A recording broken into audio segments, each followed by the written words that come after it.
And good morning. Good afternoon, everybody. Good afternoon. It's the matter of GL versus, pronouncing correct me on the pronunciation, is it Ligonier? Ligonier, Your Honor. Say it again, please. Ligonier. Ligonier. Where are you? Well, I know you're here, but where's your client school district? I've never heard of it before. It's close to Latrobe, in the mountains. All I know about Latrobe is that's where they make Rolling Rock beer. No, Latrobe is Arnold Palmer country. Oh, my heavens. Well, I know because they make Rolling Rock beer. I don't do golf. Apparently, Judge Greenway does. Anyhow, I guess we can start. Probably we've wasted half of your time. May it please the Court, Christina Lane on behalf of the Ligonier Valley School District. I'd like to request, Your Honors, to reserve 5 minutes of my time for rebuttal. All right.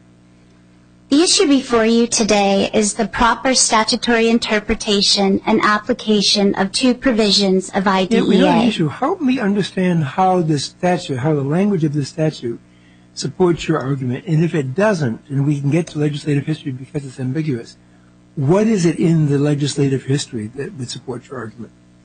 Your Honor, I believe there are three reasons that the district's argument is supported. First of all, we've relied upon the Court of Appeals' prior decisions, which have repeatedly referred to the 2-year time limit in which to bring forth IDEA claims. Our decisions or other courts of appeals? Your decisions, Your Honor. They were before the 204 amendments, though, weren't they?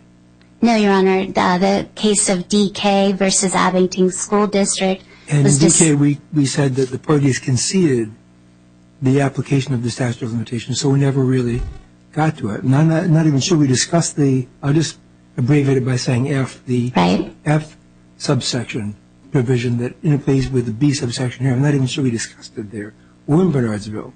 So how does that help you? Your Honor, the DK court specifically stated that the IDEA statute of limitations requires a parent to request a due process hearing within 2 years, and they made reference and cited to the F provision, which is F3C. You're quoting the statute there. And you went on to say that parents have the same 2 years to file an administrative complaint alleging a violation of IDEA or Section 4. Well, we said in DK the plaintiffs did not dispute that because they requested a due process hearing on January 2008, the statute of limitations generally would limit their claims to conduct after 2006, but they conceded that point, so the issue was never really before us. I agree, Your Honor, that the issue that's before you today was not so stated in DK, but DK provides current instruction to all that you begin by delimiting the time period to which DK claims apply. You then go on to state in DK that the parties concede at the time of filing, DK gets to go back 2 years from that point in time in which to bring forth the claims. In your language in reviewing the statute of limitations, you refer to both sections that are at issue before you today. Okay, well, let's assume that you're right. I don't think there's any disagreement in terms of the time within which a claim must be brought. The issue is, once the claim is brought within that time, if it's not brought within that time, it's gone, and I think you'd agree it's gone because it's an affirmative defense that's not jurisdictional. Maybe you wouldn't, but let's assume we're there. We get over that hump. Okay. The claim is brought within 3 years. The issue here seems to be, once you bring the claim, the remedy the court can provide. Can it look beyond 2 years from that Koshik date, as it's called, the knowing or should have known date? Or if it's been a continuing deprivation, as is alleged here, is it limited to that 2 years? Can it go beyond the 2 years to fashion a remedy which the court might deem is necessary to address the failure, or the alleged failure, to provide a free and appropriate public education, to compensate the child for the education that the kid didn't get that the school district should have gotten? No, Your Honor. The statutory text supports that, as the district's position is, that when we reference the 2 years, it's the same 2 years. You are to bring a cause of action on 2 years on or before that knew or should have known date, the Koshik date. Mm-hmm. And then you are to file your claim within that same 2 years. The reference to on or before is limiting your claims to 2 years, and it's telling you timely, quick resolution. You're on notice of that Koshik date. File your complaint. Inherent within IDEA, and it's replete with language that says, our purpose is to address the educational needs of students, but certainly it isn't a purpose to have a claim, say today, wait 2 years, sit on those rights, and then take that today date as a Koshik date and say, oh, and by the way, I want to litigate 2 years prior. Then we have a 4-year time frame. Well, on your Koshik date, there's a certain body of knowledge that you have. You agree with that, right? Right? I knew or should have known. Right. Standard. But there's a certain body of knowledge you have on that date of particular violations. Correct. Right? And now you're not saying that those violations had to have occurred on that date, right? So by necessity, by definition, that date, right, has to include violations that have occurred before that date.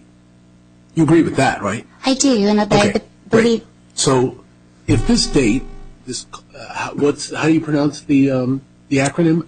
Koshik. Koshik. Okay, we'll go with that. I use something else. Okay, Koshik date is January 1 of 14. So if I'm understanding you correctly, we can go back for 2 years of violations. Yes? If I have a violation January 1 of 13, and I didn't become aware of it until January 1 of 14, that's okay, right? On the January 14 operative date, in your scenario, Your Honor, you would have 2 years to file, to bring forth your claim. And within that same 2 years is where you litigate claims. You don't get to go 2 years prior to that January 2014 date. But in my hypothetical, I just told you that on January 1 of 14, I became aware of particular violations, right? One of those violations occurred on January 1 of 13. I didn't know about it until January 1 of 14. So even under your scenario, that would be a violation that I could litigate, right, if I brought my claim between January 1 of 14 and January 1 of 16, correct? Well, the IDEA requires and speaks to... The question ended with correct. Now that you can answer yes or no. So I used to say as a trial judge, answer the question. If you want to explain it, fine, but yes, Your Honor. Answer the question first if you could. The answer to your question is on the January 4th... Wait. Let's just get a yes or a no, and then if you want to explain it, go ahead. But I think it's an important question.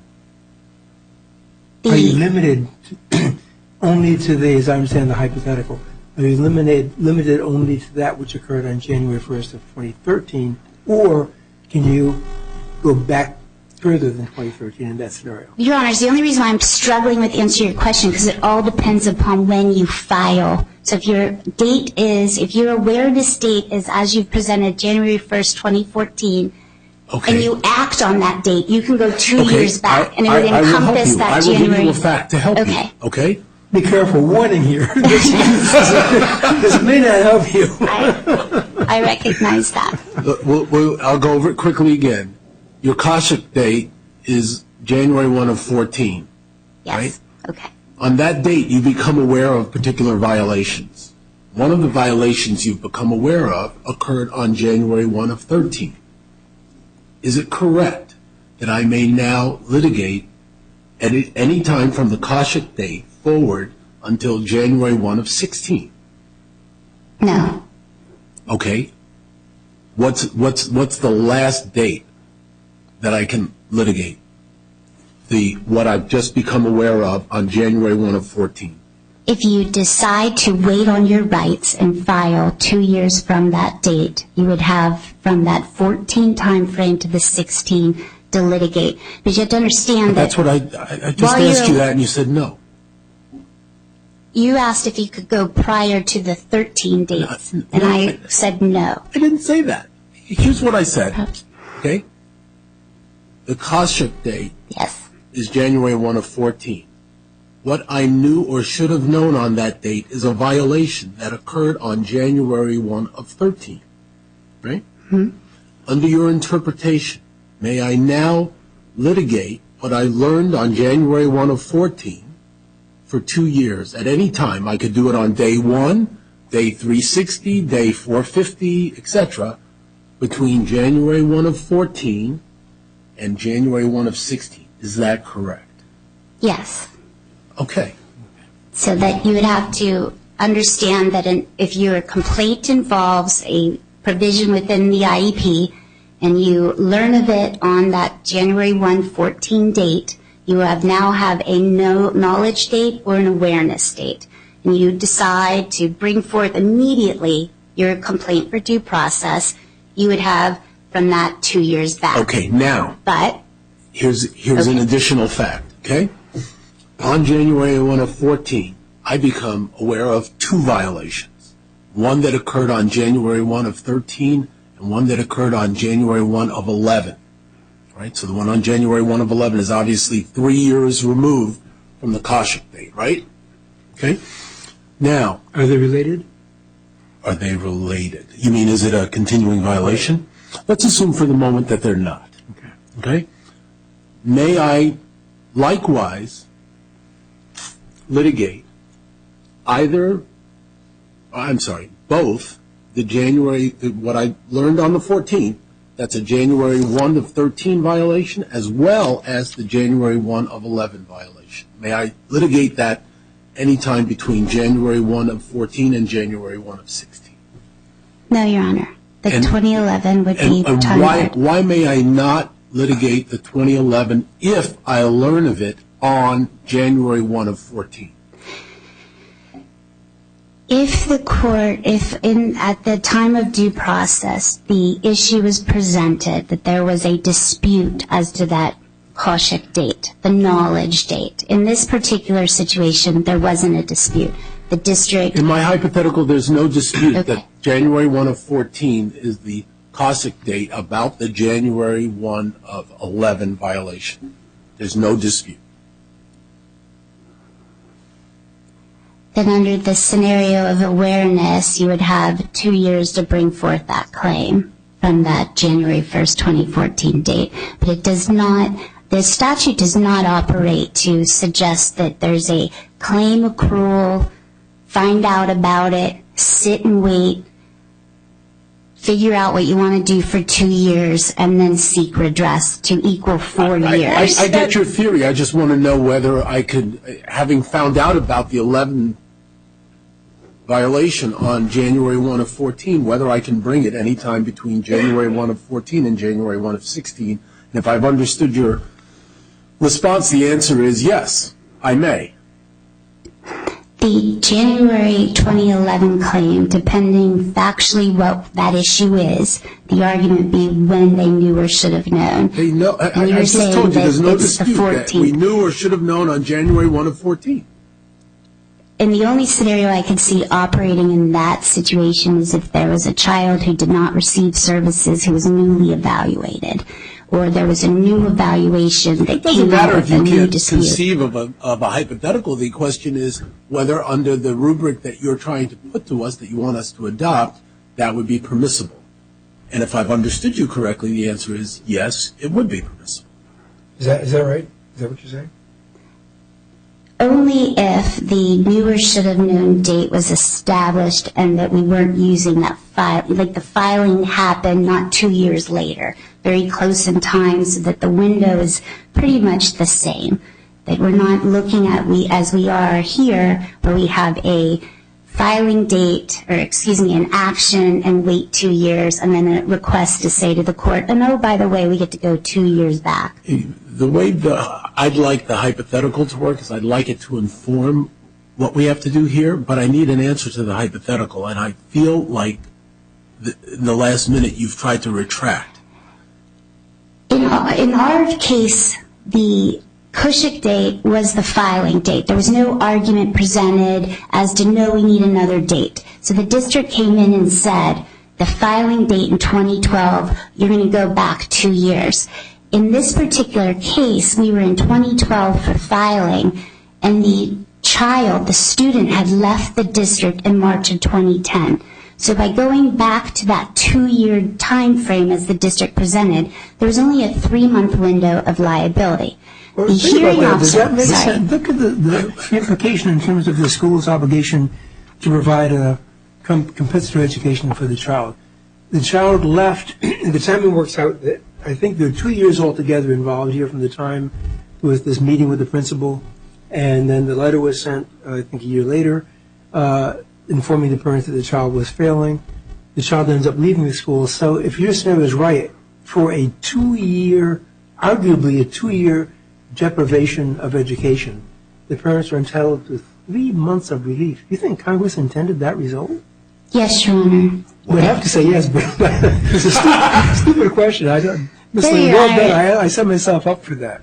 Well, But what supports your argument that Congress would intend a result that seems so contrary to the policy that drove this legislation? And how about just the plain language of the statute? Isn't your reading that for every day that you, from the time that you knew or should have known the claim, for every day in what seems like a 2-year window Congress set up, that you investigate your claim to see whether you should bring it and how you should bring it, and then you forward your pleadings to file within that 2-year window. Every day you wait, you're suggesting an interpretation that you lose a day of remedy. What other statute works like that with the statute of limitations? The clear intent of the purpose of the statute, Your Honor, is to provide quick and timely resolution of disputes when they're relevant to the child.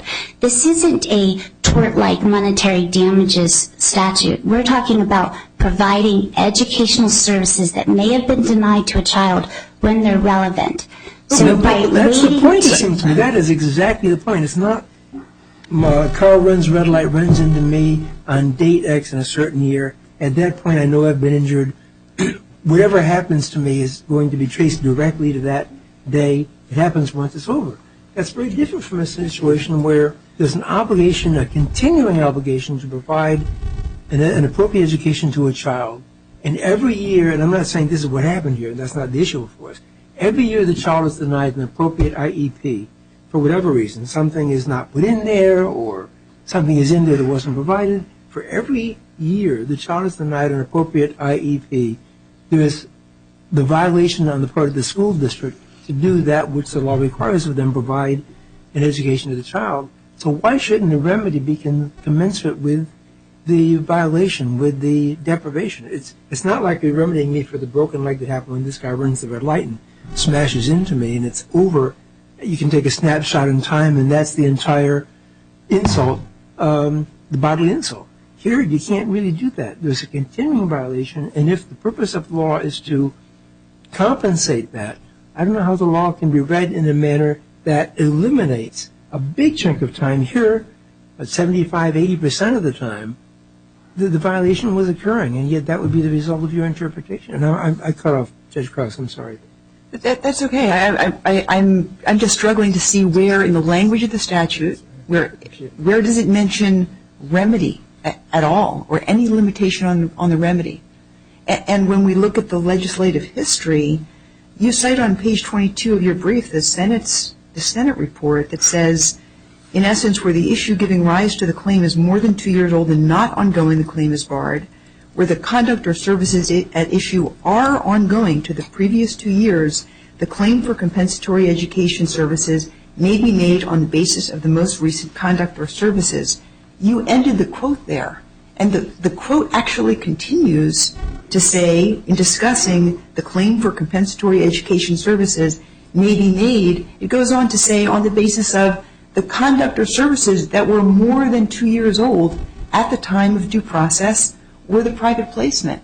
When we read the full sentence, doesn't that go directly against your position and in fact supports the much more expansive position of amicus in this case? No, because it's offering that if they're continuing, they're going to be in the current IEP and they will be addressed in that 2-year period. They're very clear and explicit that it is a short time frame to address any remedy. So if there's something that has occurred in the child's educational plan and it's brought within a 2-year period, although it may be ongoing prior years, it's going to be addressed within that 2-year window. That's even worse, because what happens if it gets left out of the most current IEP and it should have been in the most IEP? You're saying the school district gets rewarded by cutting something out of the IEP because that cuts off the remedy. At any time there's a change to an IEP, the parents are provided notice of that change and are given that opportunity to challenge that. No, I understand that, but that doesn't go to the remedy if something is left out which shouldn't be left out. And how do you compensate or address that that situation? The clear congressional intent in reauthorizing IDEA and putting forth for the first time a limitation was to address the claims, but to also recognize that the current status at that time before reauthorization, people were just sitting back, filing claims years later. Right, but you're not arguing that's what happened here. These parents seem like there may have been some delay, but I'm not suggesting these parents have been so dilatory as to fall in the scope of our, this is our Abington School District language where we talked about unreasonable delay. You're not suggesting that's our situation here, are you? Maybe you are. I am not making any comment as to the action that the parents took in this case. It's clear and factual. They removed their student in March of 2010 and waited 2 years to file for due process. Now, at the time that they removed their child, they filed a Pennsylvania Human Relations complaint against the school district. So we were involved in litigation where they were challenging discrimination on the basis of the educational services provided to the child, as well as retaliation. So there was litigation ongoing, clearly an awareness state. Why they chose to wait till 2012, I don't know. But that's what happened here. When would you have wanted them, based on the statutory language that we're dealing with, when's the last date that they could have brought it? If they don't have 2 years, as appellees suggest, and I thought that you agreed with my hypothetical earlier, I'm not sure I'm understanding this notion of the parents sitting on their rights. In my hypothetical, you said that if the cost date is January 1 of 14, they have until January 1 of 16 to file, right? Right. So we agree with that. We agree with that. Right? So, and that would be relevant with regard to all of the questions that we've posed to you. So I'm not sure where this notion of sitting on your rights comes from. I don't think anyone is suggesting anywhere in any of the papers that if the cost date was January 1 of 14, you could bring it in January 1 of 18.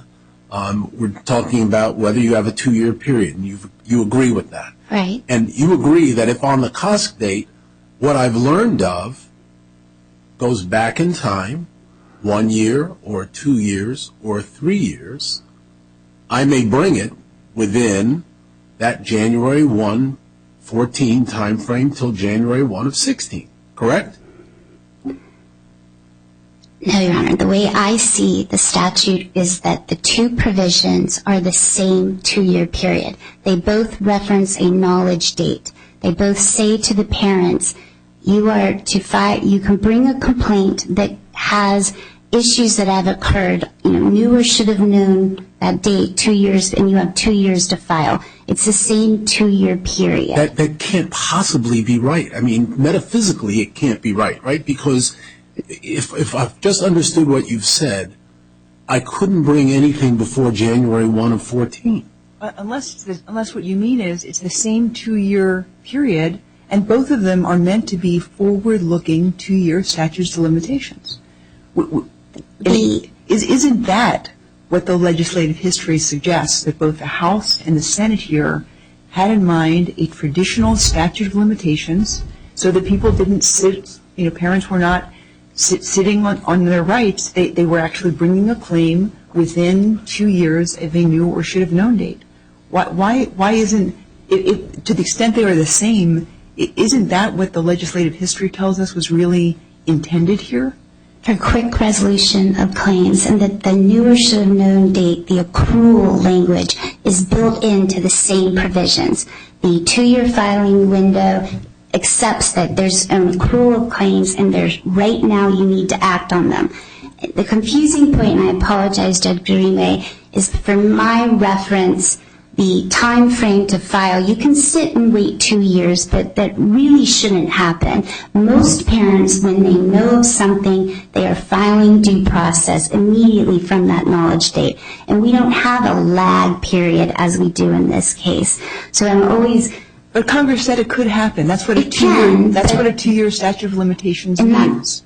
I mean, you can't dispute the plain language that it is 2 years forward from the new or should have known date. Right. What you're asking us to say is that the remedy for the claims that you bring in that window is, I think you're asking us to say it's actually limited to that window. That if you learn about it on day one, you learn about, if you learn about something on day one, and on that very same day, the school district stops the practice or fixes whatever the deficiency was, that you were required to bring your lawsuit immediately if you want to have the benefit of a full remedy. Yes, I believe that's what the intent of the statute is, and why they wrote into the statute the very clear and explicit statutory exceptions, that if they have a basis to extend that 2-year window, they can, if they can prove and find, some level that they are entitled to extend, that 2-year bar will not happen. What do we do with Senator Harkins? He was one of the prime sponsors. What do we do with Senator Harkins' statement during the Senate hearings? He stated that the 2-year statute of limitation, quoting now, is not designed to have any impact on the ability of a child to receive compensatory damages for the entire period in which he or she has been deprived of services. The statute of limitations goes only to the filing of the complaint, not the crafting of the remedy. Now, what do we do with that? We just ignore it, or we say, well, that was nice, but his colleagues never really thought much of him anyhow, so they just kind of ignored him when he said that, and he's retiring anyhow, so we can't give him much weight. What do we do with that? Well, you're supposed to look at the clear structure of the Act, and it's my opinion and position that the two provisions are similar. They act together and refer to the same 2-year time period. If you find that it's ambiguous and that there isn't a clear definition of what the statute means, then you have to defer to the United States Department of Education. They wrote to you, the Court of Appeals, in their letter brief that supports. Was one of the most underwhelming letter briefs I have ever seen in my life. That was mind-boggling. The fact that it took 60 days to send us two. When I was in a law firm, we would call that a cover-your-ass memo, frankly.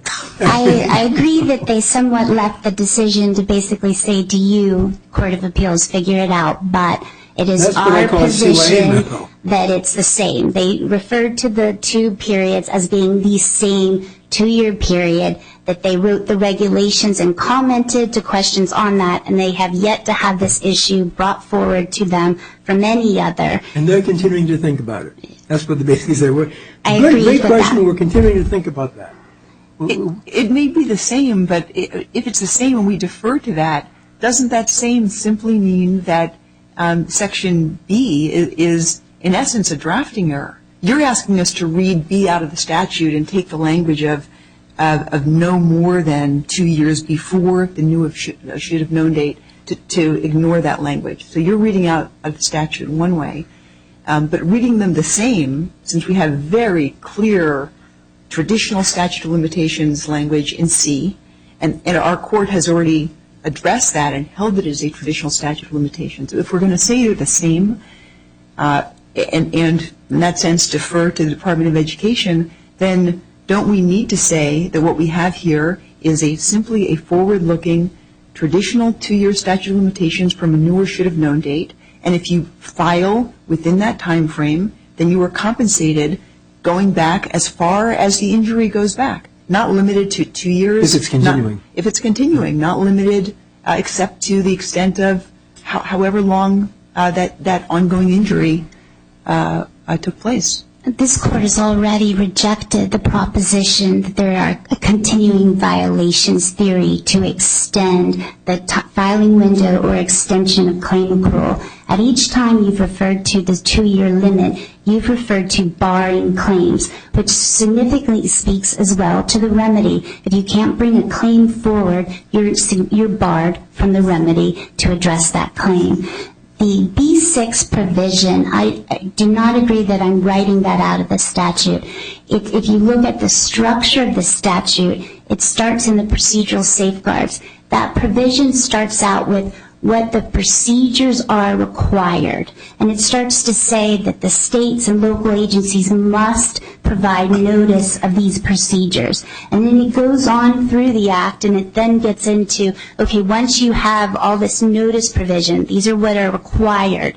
Now this is how the procedures operate. There's a provision at B7 that talks about the claim you bring forward as to whether or not your complaint is sufficient to address all claims. And if you don't have them all in that document, then you're barred from seeking redress of those claims. That provision speaks to the scope of claims, and it references back to B6, and it all works together. The family here would have you read into the statute that you have an additional claim accrual that goes backward from that date. That's fundamentally inconsistent to allow claims to sit back for years. Children are growing. Let's talk about reading. You learn to read. You learn your sounds. And as you progress through your education, you're no longer learning to read. You're reading to learn. Okay, let me ask you a question that I think we started with Chief Judge McKee asking, and I'm not sure that we've had an answer to. Do you agree with the following proposition? The statutory language in F3C and B6B is not ambiguous. Do you agree with that proposition? Yes, I agree that they are the same intent, same explicit 2-year time frame. Well, I was a trial judge too, so I need an answer to the question. Do you agree with that proposition that it's not ambiguous? I do. You do? Great. Okay. Now I have a hypothetical for you. You'll enjoy this one more than you enjoyed the first one. You will. This one's going to be progressively they're more enjoyable. This one will be a little more colorful. Not too colorful. Well, I am English is my second language. Choose any language you want me to speak. Croatian, Spanish, whatever. And that's true of my wife. We have a child in the school system. The child has been classified. We go to IEP meetings. The school officials tell us everything is fine. We're really not understanding much of what's going on, but we're signing that we were present and we're signing the IEP. We ask a cousin to come with us to a meeting. The cousin comes with us and says, hey, there's a lot going on that you don't understand, and I think there's an IEP violation. Let's assume for the moment that is a cost date, and that is January 1 of 14. And our cousin now tells us really what's been going on that we had no idea about. And there are violations that have occurred between January 1 of 12 and January 1 of 14. Do you agree with the following proposition? I now have, from January 1 of 14, my cost date, till January 1 of 16, to make my claim for my due process hearing for those violations that have arisen between January 1 of 12 and January 1 of 14. Before you give me a substantive answer, just tell me whether you agree with that. No, Your Honor, I do not agree with that proposition that you can have a knowledge date in 2014, wait 2 years, and then also attempt to litigate back to 2012. Okay, if you disagree with that proposition, then what is then how does that gel, how does that work with B6B? B6B tells tells the school district that you are to inform families that they can bring forth a complaint on any matter within IDA. There's that language, the identification, the provision of services. Within, not before, let me get the language, I apologize. It's okay.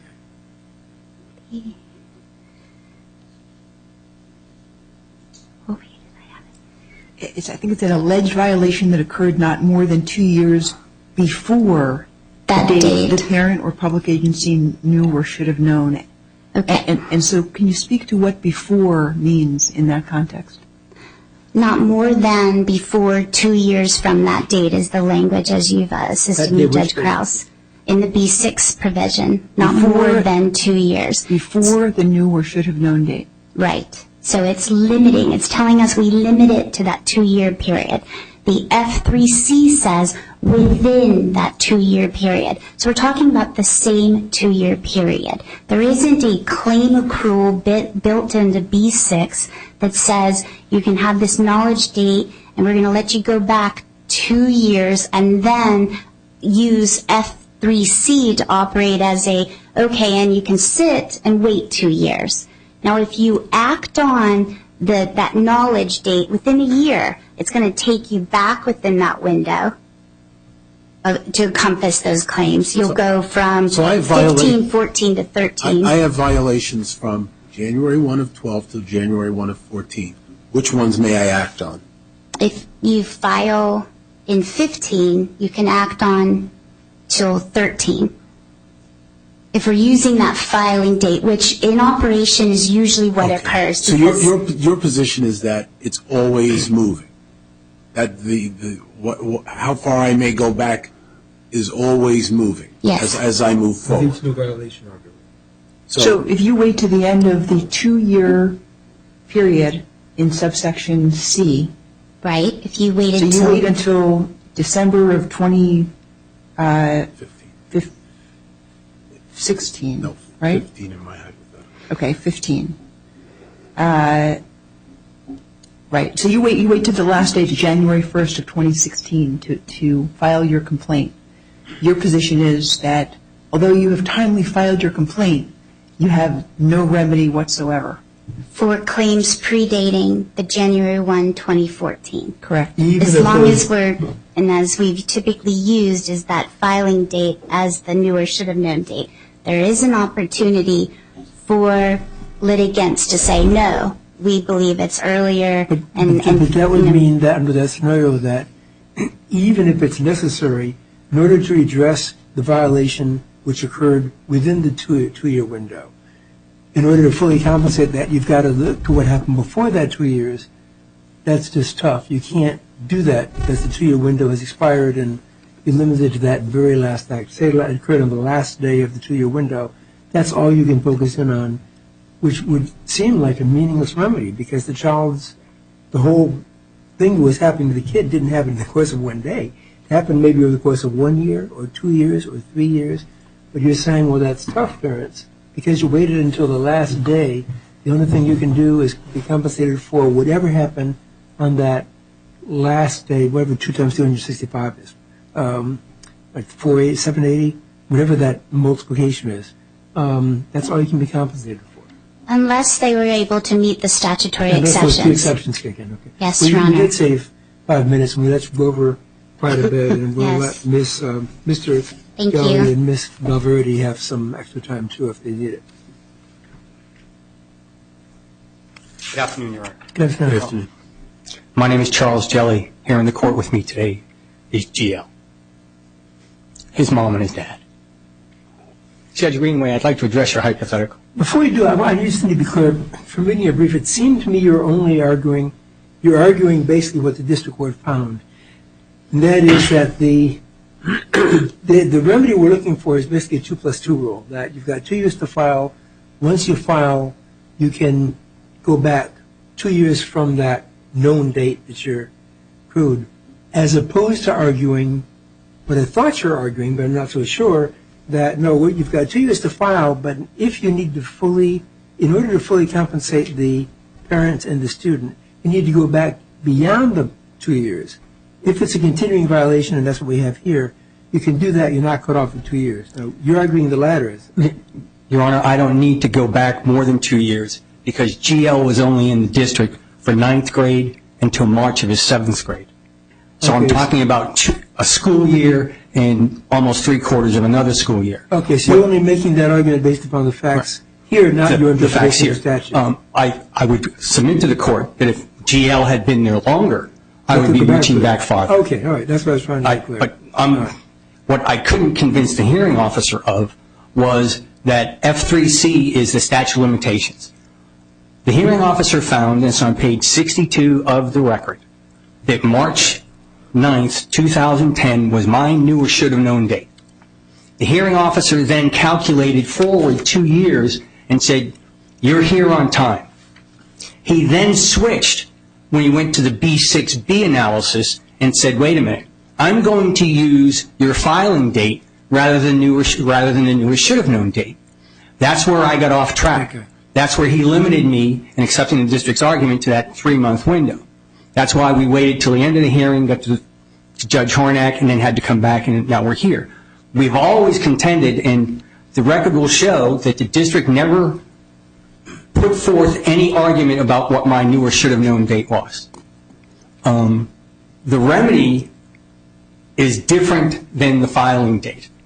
F3C is about how much time I have to wait before I make my request for a hearing. B6B How much time you may wait. May wait. Right. B6B starts off with, I may present a complaint of an alleged violation not more than 2 years before I either knew or should have known of the action that forms the basis. So the operative words are, what's the alleged violation? B6 tells us denial of fate, evaluation, identification. The new or should have known date comes in, when did the parents become aware of this alleged violation? The action under B3, districts, and council has already said it, districts give parents notice. I would submit to the court that once the district gives a notice, and notice arises when there's a denial, parents ask for a service, they say no. Parents request a service, they say no.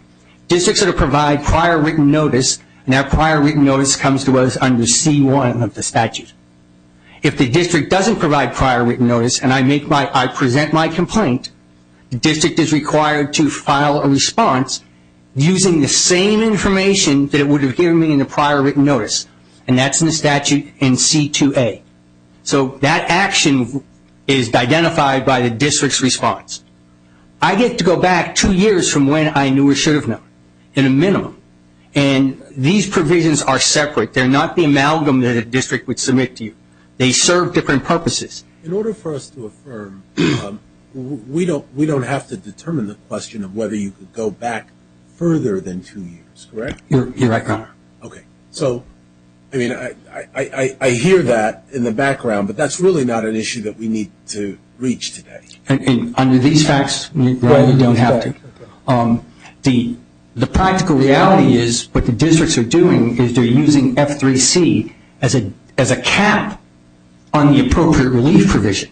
They're saying you file today, we count back 2 years, and that's it. And that offends the other part of the statute, 1415 IC3, the appropriate relief provision. So this is not a statute of limitations is not a damage cap. It just says get here on time. But you would contend that we need to interpret how these two sections work together. And so we need to address the question about whether it functions as a cap, or we look at it as going back to the extent of the remedy needed, which in your case happens to be 2 years. Right. Yes, Your Honor. And the reauthorization in 04 was focused on parents not making good complaints. The legislative history is clear. Parents didn't follow the direction from the 97 statute under B6 in giving districts enough notice. Districts were giving parents notice under B3. Parents weren't giving districts enough. They put B6, B6A, no, B6B, B7A in so districts would know. Districts then respond with, if they haven't already given prior written notice, that gets me to the resolution session. Both sides know what the other side is talking about. It's a no surprise rule. It's clear. But it doesn't stop you from going forward. If the district doesn't think my complaint is any good, they file a sufficiency challenge. Hearing officers will rule. Jelly, you weren't complete.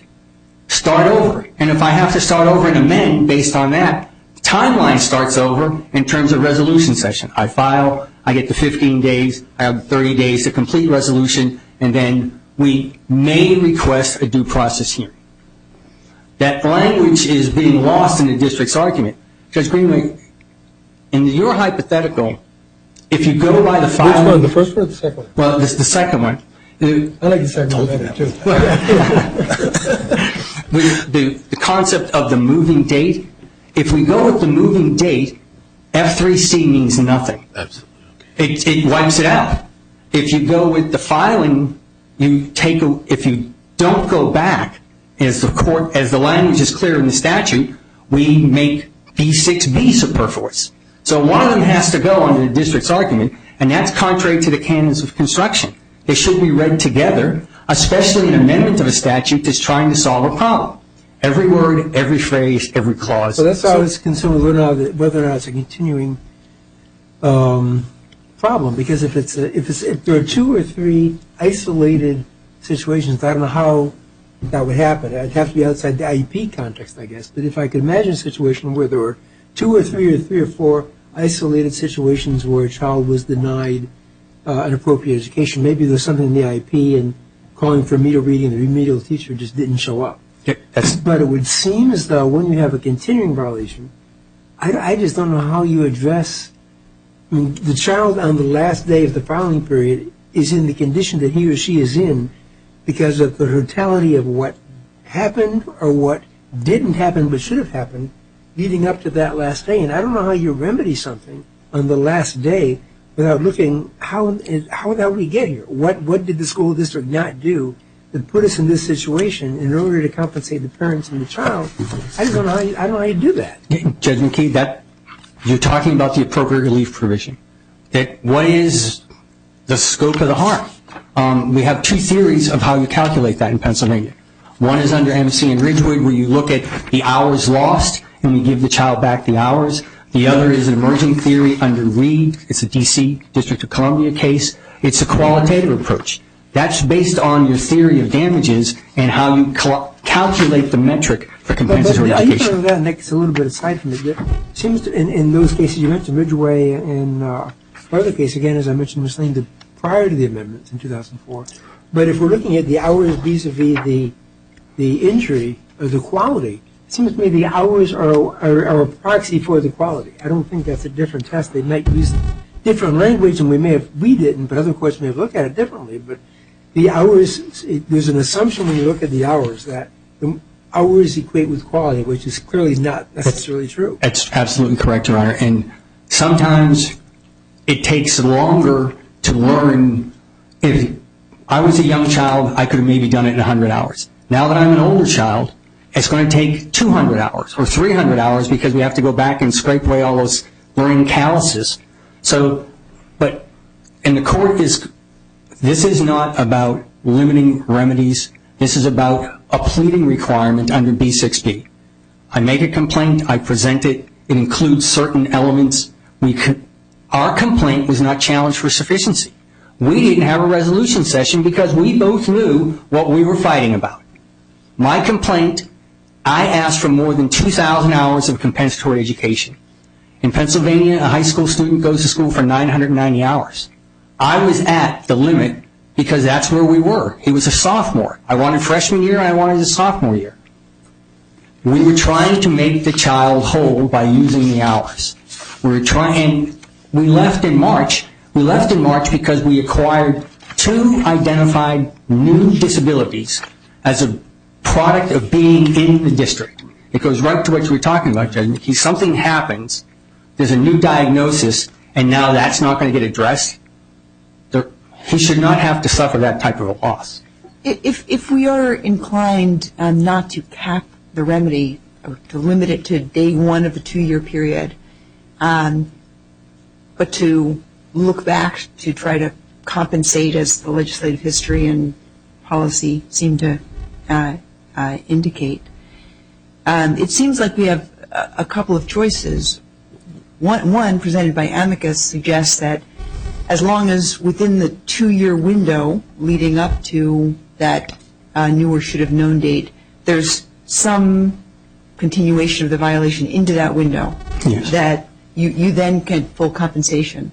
Another approach might be to look at the statutes and say, given the ambiguity in the statute and given what the Department of Education has said that they should be the same, and given the legislative history, which is seems quite clear that both the House and Senate had intended a traditional forward-looking 2-year statute of limitations, that B is more like a drafting error, and we don't have a cap on on remedy.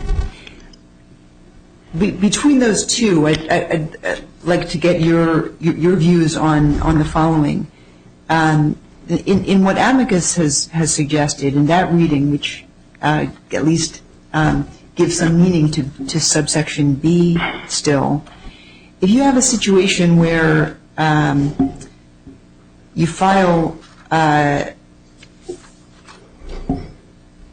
an injury is a very old injury, it's not ongoing within 2 years of the new or should have known date, the parents then learn of it somehow, something that happened years earlier.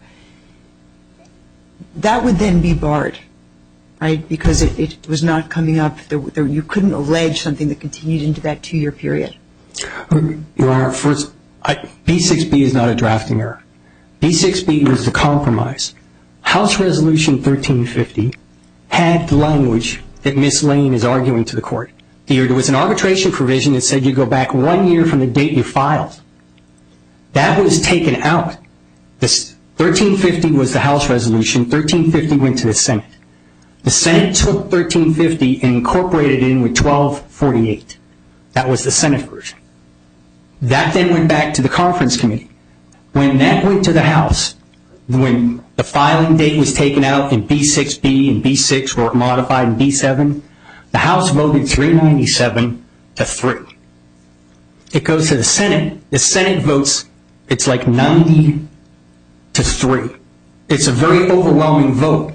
That was put in there to make sure that people could get to the remedy and that we wouldn't start with today and not look at how the kid got here.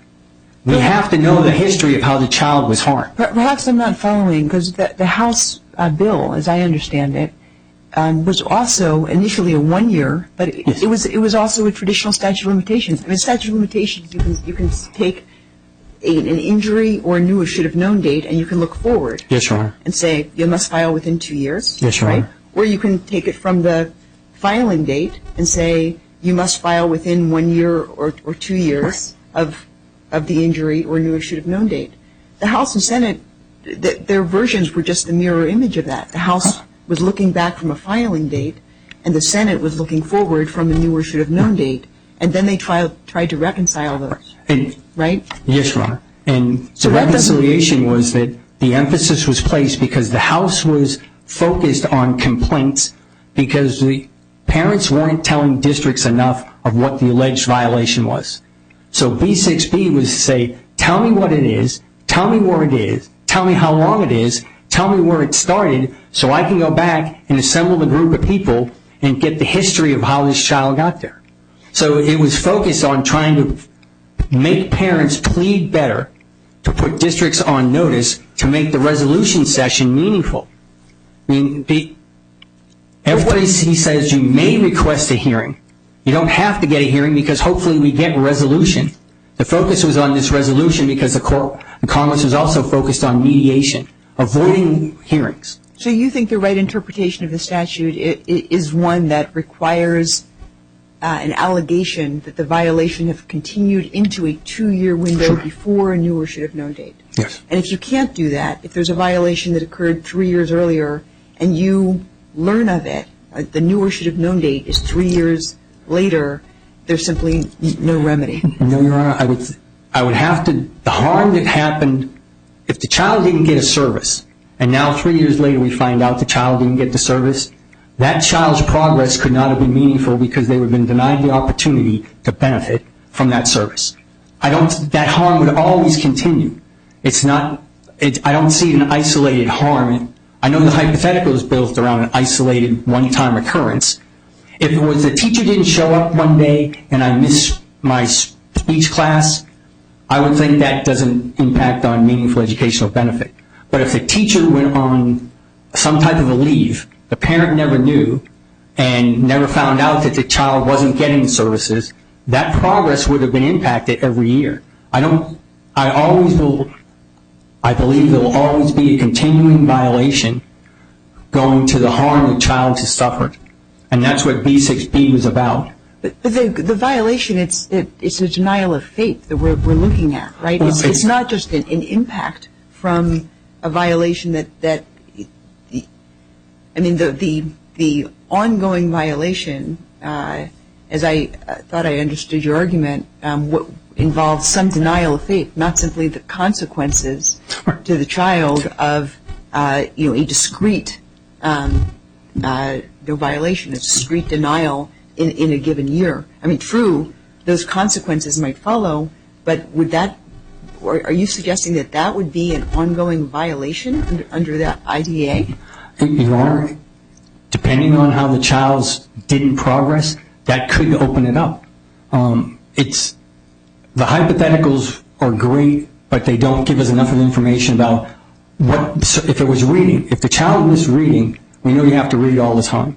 If the child missed speech, this is an ongoing service. If the child missed a behavioral service, it affects them every day, all day, every minute. Yeah, but I guess the question is, you're not going to argue that any violation of any argument with regard to what might constitute a violation of faith could turn into a continuing violation argument, right? Correct. I mean, they all don't fall into that category. Correct, Your Honor. You'd have to agree, right, that Yes. there are at least two categories Yes, of violations, one that are discrete, as Judge Krause was alluding to, and then ones where at least you could make the argument that it might be. Yes, Your Honor, absolutely. So those that are those that are discrete wouldn't be able to be brought in, if you will, into the 2-year period. Yes, Your Honor. All right.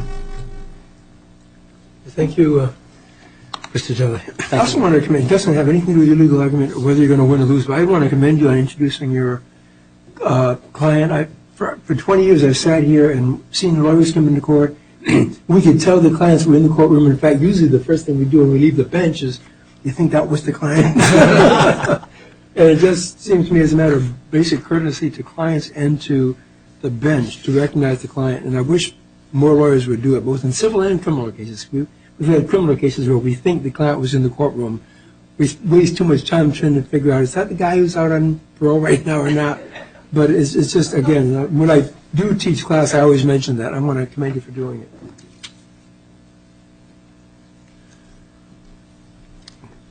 Good afternoon, Your Honors. My name is Jennifer Rosen-Valverde, and I represent Rutgers Law School's Education and Health Law Clinic and several statewide advocacy organizations. Pronounce your name again for me? I'm sorry? Pronounce your name again for me? Jennifer Rosen-Valverde. The Jennifer I got. That's what usually people call me. It's the Valverde that was giving me trouble. I understand. As long as it's not Velveeta, I'm happy. Okay. All right. Oh, before you begin, I just want to, about 20 years ago, I stopped reading law review articles because I concluded that they're only good for purposes of arguing tenure. But your article is an exception to that. It was exceptional. Again, it has nothing to do with the merits. Doesn't mean you're going to win, but it certainly does mean that it's serious food for thought, and I commend you on it, and also your participation here today as an amicus. Thank you, Judge. That means a lot. That doesn't mean you should go back to records and tell your professors to pepper us with more law review. I understand that, and I'm not up for tenure because I don't get tenure. So. Save that for the Academic Affairs Committee of the Board. Your Honors, as I'm sure you're aware by now, amici urged this court to affirm the lower court's decision, but on different grounds, and in fact, somewhat substantially different grounds, because we believe that 2+2 does not go far enough. Well, you know, I started with Mr. Jelly in that argument. I understand why you're making the argument. I understand the argument. It seems to me to be totally rational, given the required compensation. But yeah, I think I'd agree that in this case we don't have to get there because the student is only talking about 2 years, only in school 2 years. And, Your Honor, I would agree with that, except for the fact that the phrasing of the court's opinion will be critical because by affirming the 2+2 nomenclature, that already has been found to create this artificial limitation going 2 years back and limited liability. And if you win, why wouldn't it be dicta anyway? Not that dicta is irrelevant, and many times we cite dicta when it helps us get where we want to go. But why wouldn't it be dicta? Well, because the IH court and the GL court relied on the IH court decision. Both of those decisions specifically defined 2+2 as the 2 years back, creating a look-back provision that restricted the scope of liability and the scope of remedy available. And so simply by virtue of the fact of affirming the lower court's decision in this matter, I believe that it would have severe ramifications for many children, most of whom are the ones who have compensatory education as their sole remedy available because they're not able to front the costs of an appropriate education and then seek reimbursement. But you don't think that the district court went so far as to say that if there were what's been referred to today as a continuing violation, that couldn't be recompensed if we adopted a 2+2? I think just merely by virtue of adopting 2+2, because the way 2+2 has been defined, and in fact the GL court compared it to Title VII of the 1964 Civil Rights Act and in fact called it a look-back provision that restricted the scope of the remedy. That's very dangerous language. Well, Title VII acknowledges, I'm sorry, the case law as it's developed, right, has obviously acknowledged a continuing violation theory in that area of the law. So why wouldn't that apply here? Well, because then the lower courts typically will, with all due respect, there's been a lot of confusion regarding whether or not continuing violations applies only to F3C or if it applies both to F3C and to B6B, and it creates a tremendous amount of confusion that we see at least at the administrative level and also now coming out at the district court level. Well, what about Chief Judge McKee's question of if we get to it, it's dicta. I mean, how does it become integral just because it was part of the basis of both of the lower courts' decisions? Mainly because it was termed 2+2, and the way it was defined was 2+2 means you get to go 2 years forward, 2 years back with a 4-year liability limit. And that's the notion that creates a limit is what the concern is for all of us. So we believe that 2+2 artificially and improperly restricts the scope of liability and remedy in conflict with the plain language of the Act, the legislative history that Judge Krause correctly stated, the Third Circuit and Supreme Court precedent, as well as public policy. And I'd like Your Honors to refer to, if possible, I'm a visual person. On page 9, we created a diagram in our amicus brief. So if, Judge Greenway, if you don't mind if I work off this hypothetical instead, or do you prefer I stick to yours? Well, I was going to make a hypothetical based on yours. Another one? Joe! I liked page 9. Maybe it's too many short stories. No, go ahead. Okay, so what we tried to illustrate is as follows. So let's say we have a situation where a school district violates the IDEA, causing an injury, and it starts on September 1st, 2005. The injury continues for a 5-year period before the parent's Koshik date, so before the parent is deemed to know or should have known about the injury. So clearly, 1415 F3C applies only to the situation where the parent then has 2 years from that September 1, 2010 date to file for a due process petition. That's all 1415 F3C does. There's nothing, in amici's view, it has no further relevance. B6B comes into play. We don't believe that is a statute of limitations. We merely believe that it's the IDEA and Congress's way of setting forth what are the elements of a complaint. So is it advisory? I mean, it's not advisory, Judge, but it does state that in setting forth a complaint must set forth an alleged violation that occurred not more than 2 years before the knew or should have known date. And basically, it's amici's contention that as long as the complaint includes a violation that occurred within that 2-year period prior to the knew or should have known date, then the complaint requirements are satisfied. So in your hypothetical, if there is a violation in the 05 to 08 window, and the knew or should have known date is in 2010, that family is just out of luck? Well, so Your Honor raises a very important point. And so I think there's a couple of examples I'd like to throw in there. So the first is that if that violation was continuing even just 1 day from Section A into Section B, by virtue of being 1 day into Section B, then that entirety of the complaint can be heard. Back to September 1 of 05. Yes. Because that's the day that the right to compensatory education begins. This court in MC determined that the right to compensatory education begins when the school district knew or should have known of the action that is causing injury. But if we take your hypothetical to the absurd extent that some might argue on the other side, right? I mean, so you gave us 05 to 08. I mean, it could be 04, it could be 03. I mean, you know, K-12 was a problem, right? So it could be the entire thing. Where would we draw an end, or is your argument that no matter how far we go back, if there is some nexus that provides the continuing violation argument that you're posing, that it would pass that hurdle? I think the legislative history helps to clarify that point. So I think the legislative history states that in essence language, and basically it says if the claim started and ended more than 2 years prior to that 2-year period before the knew or should have known date, so if it started and ended within Section A, then it's done. The claim is barred, and that's what the legislative history actually says, the Senate report. But if it was ongoing at all into that area B in our diagram, then you would be able to hear the claim in the entirety. And the reason being that compensatory education does not unjustly enrich a student. It does not unjustly penalize the school district. It's merely giving the student what the school district should have given the student had the district properly educated that student all along.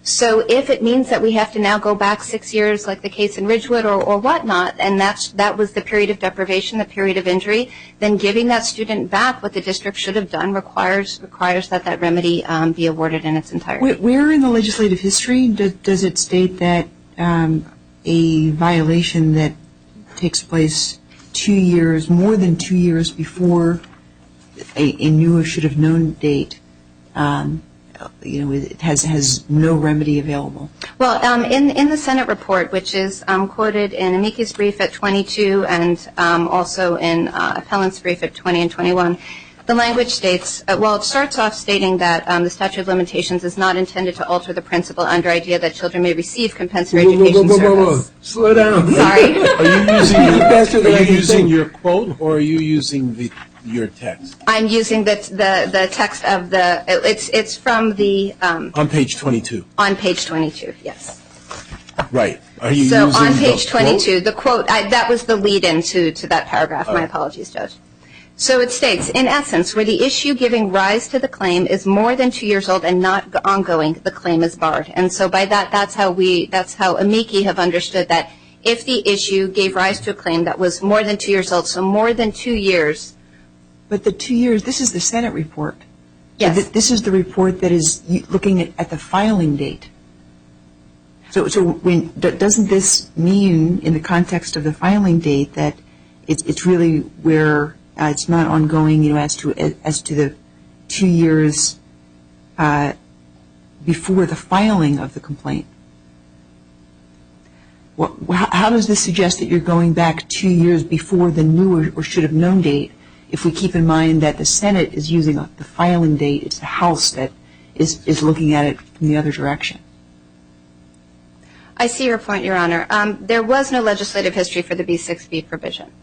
And so this is the only piece of the legislative history when one is trying to examine both F3C and B6B to get any sort of indication as to how the two operate off of each other. This was the only one that actually spoke about any limitations that might be related to a particular claim. And so it was our understanding that if, following this language, that there would be a bar at some point, and that bar would be the more than 2 years prior to the knew or should have known date. And by way of example, let's say you have, going back to the diagram, let's say you have a child who from September 105 for 6 months was denied speech and language services. Let's say the speech and language therapist went out on leave. They did not provide a replacement. But then they came back. And they came back and it went on. But let's say the parent didn't learn about it until the knew or should have known date of the 9/1/2010.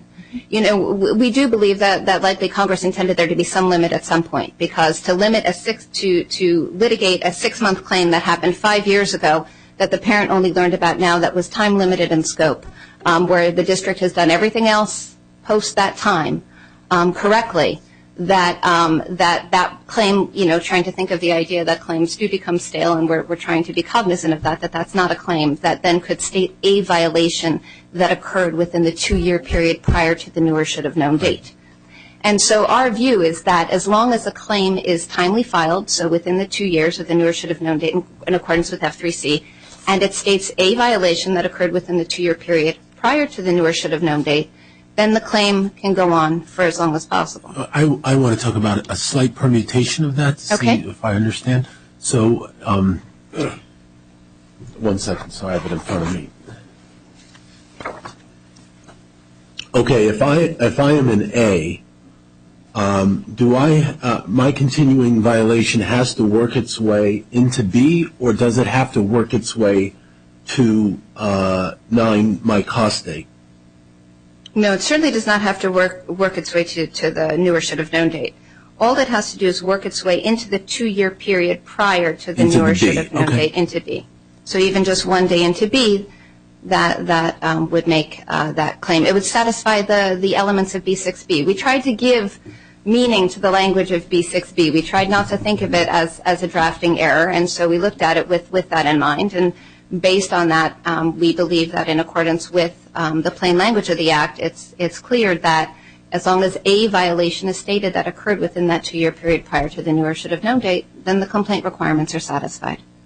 And just on the burden of proof issue that was raised in the parties' briefs, I take it that in terms of the traditional statute of limitation piece of this C, you'd say that the burden is on the school district there. But with what you are, the way you're reading the Section B as sort of pleading a prima facie case, that burden, that pleading, and presumably the proof that goes with it would fall on the parents?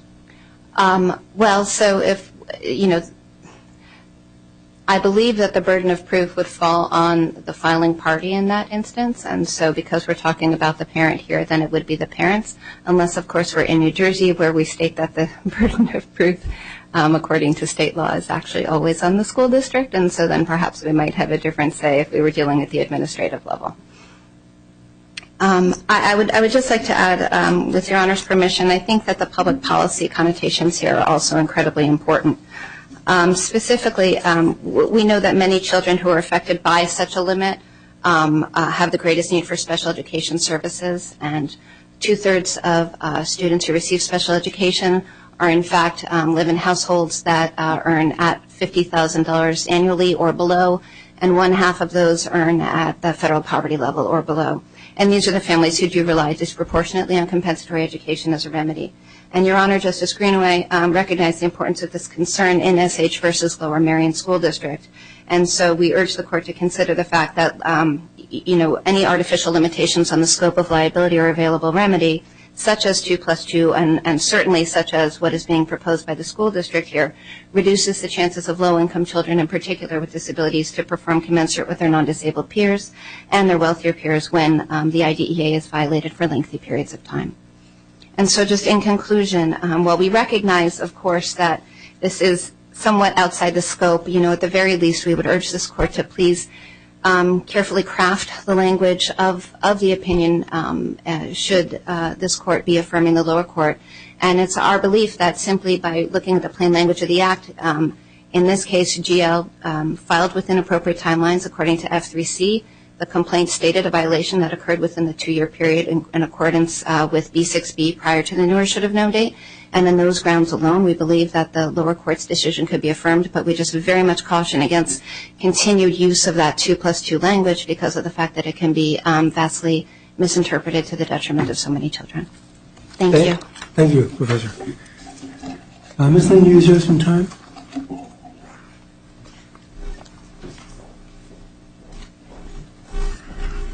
I wanted to clear something up about the complaint, the underlying complaint here in GL. There was a notice of complaint that was forwarded to district council that said these are our issues and we're demanding this amount of compensatory hours. The school district answered that complaint and stated in the answer that they viewed the time period at issue for the hearing was from the filing date back to the 2-year period.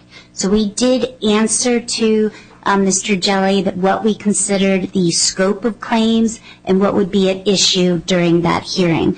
Mr. Jelly did not seek any refuge in any statutory exceptions at the hearing. I don't think he's relying on the two statutory exceptions. He's simply arguing that an appropriate interpretation of the statute would allow him to go back and recover for more than the 3 months the GL has been scored. Right. There is some language floating around in the briefs and some allegations that might come within the misrepresentation or withholding of information part of the statute. But I don't. Maybe I'm wrong. I don't see that as being before us. What I see here is the interpretation of these two seemingly congruous statutes of limitations or whatever the heck they are in subsection F and subsection B or C. The 2 years is the problem here, not the exceptions to that 2-year requirement. Correct. At the time of filing his complaint, he did not seek refuge in the exceptions, and at that period of time in the state of due process in Pennsylvania, you were looking at typically the 2-year time frame from the filing date back until there was decision of IH, which was in the Middle District by Judge Jones, which the lower court followed, and there has since that time been another Middle District case that has followed that same reasoning, and that was by Judge Rambo, and that case was recently decided, and the case is Jana K. versus Cleanville School District. So right now you have 2 Middle District cases that are filing this reasoning. You have one in the Western District, and I have been unable to uncover any in the Eastern District. Interestingly enough, Judge Rambo... How about Judge Rubino's opinion in the Eastern District, where he seemed to pretty clearly, I can't think of the name of it now, Robert, I think it is, Robert L., where he seemed to pretty clearly suggest that the appropriate resolution of this tension is to approach it in the way that is suggested by Ms. Falberti, that as long as you get your leg within that 2-year window in order to be compensated, you can then go back and look to anything earlier than that. The advocacy's role in this court and certainly understand where they come from. But their position is basically arguing to this court, let's go back to before the reauthorization. Let's just not have limitations at all. Because at that point in time, we did litigate cases that were the senior year of a child's education, and we litigated denial of fate claims back to kindergarten. In essence, that's what she's arguing. She's like, as long as we have a date and we file within it this 2-year window and there's some connection to that new or should have known date, I get to go back forever. Yeah, but let's take that to an extreme, which on its face seems so extreme as to be unreasonable. Let's assume that kid comes into kindergarten, has real reading deficiencies even for somebody who's in kindergarten, is supposed to be given a kindergarten teacher, is not given a kindergarten teacher. The parents think, a reading specialist. The parents think that the child is getting a reading specialist. They have every reason to believe they're getting a reading specialist. And I don't want to say they've been told that because then we're into the two exceptions, and that I don't want to get that in here. Kid goes all the way through lower school, middle school, and never is given a reading specialist. And then withdraws 2 months before graduation as a senior, never having had the reading specialist that the parents thought all along this kid was getting. Parents find out within 2 years, minus 2 months of the graduation, the kid never got a reading specialist. So the school comes forward and says, I'm sorry about that. I don't know how we slipped up here. What we're going to do is give your kid, you left 2 months before graduation, that's 5 school days per week for 2 months. So we're going to give them 20 hours of a reading specialist. You're saying that's okay. I mean, the kid now cannot read, and you're saying 20 hours sitting down in a room with someone who's a reading specialist is okay because the claim is cut off. That's what you're arguing.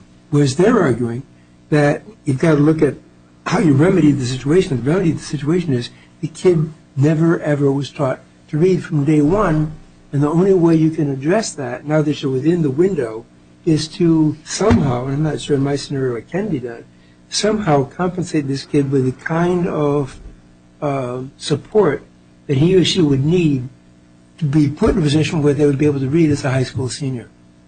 In the extreme scenarios you have presented, the factual scenarios you have stated that the school district guaranteed the provision of the service and failed to do it, even though you've stated that there wasn't any misrep by the school district, that scenario in itself fits within the exceptions. Okay, it would open the door. I would hypotheticals as well as Judge Greenaway does.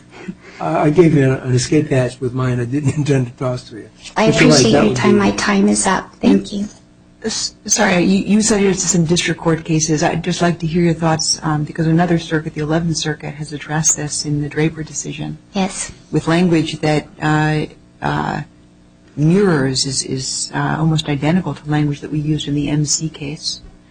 And I'd like to hear your thoughts on why we should take a different approach. Why isn't the analysis spelled out by the 11th Circuit the right one? The 11th Circuit adopts similar to the 2+2, where they're looking at there is no bar to accrual, that there's an accrual of a claim and a filing of a claim.